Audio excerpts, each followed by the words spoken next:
Let me describe how my day's gone. Kumiko woke me up at 7:30 with a phone call saying that the Yabe Gawa, the Yabe River, was running really high when she drove over it. You know, I got up, got my kids breakfast, although my youngest wasn't awake yet, and my friend called me and said, "Get out of there." He had taken a walk up to the river and there was only about 30 centimeters left till the top of the levee. Packed my kids up into the car, packed some stuff up into the car, put Cherry in her pet carrier, put her in the car, grabbed some drinks, and we tried to drive up to a gymnasium that is upriver and uphill from my house. Didn't make it. The river was spilling over the levee into the road and there was a bus stuck in the road, couldn't move. I thought maybe I could go around, but when I tried to go into this parking area to go around, it got real deep, real fast. I backed up, went the other way, and drove back down through the river. I got video of that.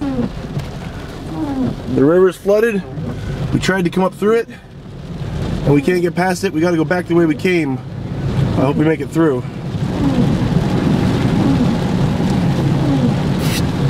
You can't go that way, guy. Oh my God.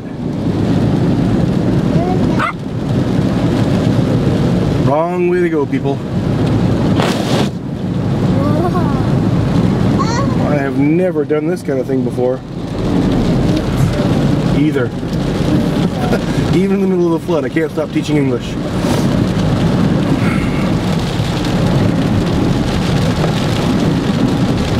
Don't want to splash that lady. I'm not sure where we're going, but we're going.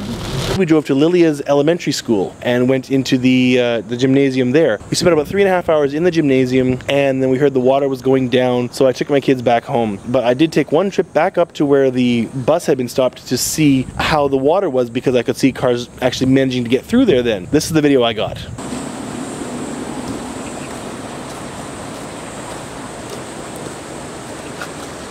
Oh my God.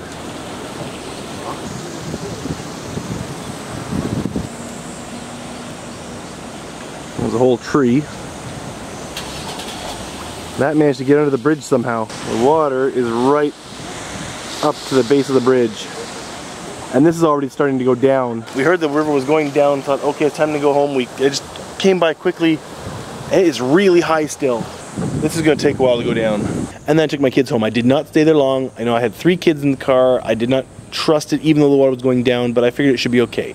We went home. Things were pretty much okay. My sister-in-law came over to watch the kids when I had to go to work and Kumiko wasn't home yet. Because that bridge, well, I showed you a little bit of the bridge, was blocked off, she had to take a longer way around and took her quite a long time to get home. So when I was going to work, I stopped off at the same place again. The water has gone down significantly. It's 3 hours later. It's gone down by about 1.5 meters, 2 meters, 2 meters maybe. And there is a lot of debris built up all over the place.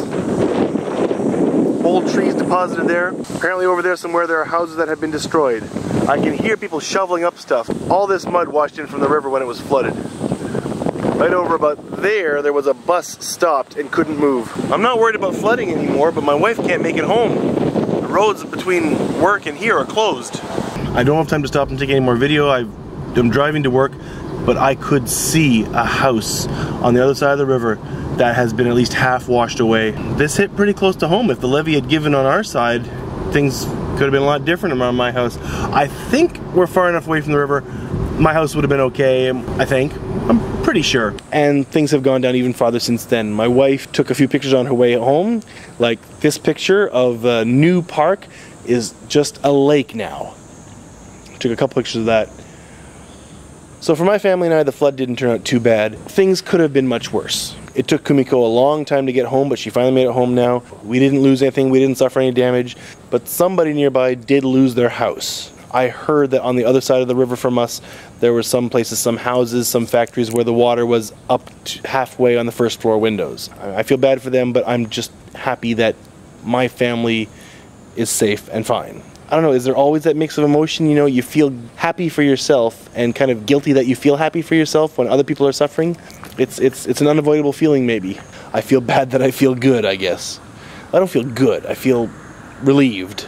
Finished work, stopped back at the same place I've been twice before today, just to take a look and see how high the river is now. Cannot see it at all in the video because it's too dark. It's way down. The river is still higher than normal, but it's probably only about twice as deep as it usually is. It's not that deep usually. But you can see from the flashing lights over there, which are a funky hexagon right now, they still have the bridge closed off. You cannot take the bridge. I think it's because part of the levee collapsed over there. Oh, we got focus. And there's probably still some floodwaters in there. They're probably only letting local people in. And one thing I forgot to mention, here and at our house and even over to the elementary school, there is the smell of diesel fuel in the air. Somewhere, some barrels or tank or something of diesel fuel must have gotten flooded out because the area just stinks of diesel right now. Really, at my house, that's the only thing I have to complain about, so I really can't complain all that much. It's not pleasant, but my family and I have gotten off a lot lighter than other people have, so I can't complain.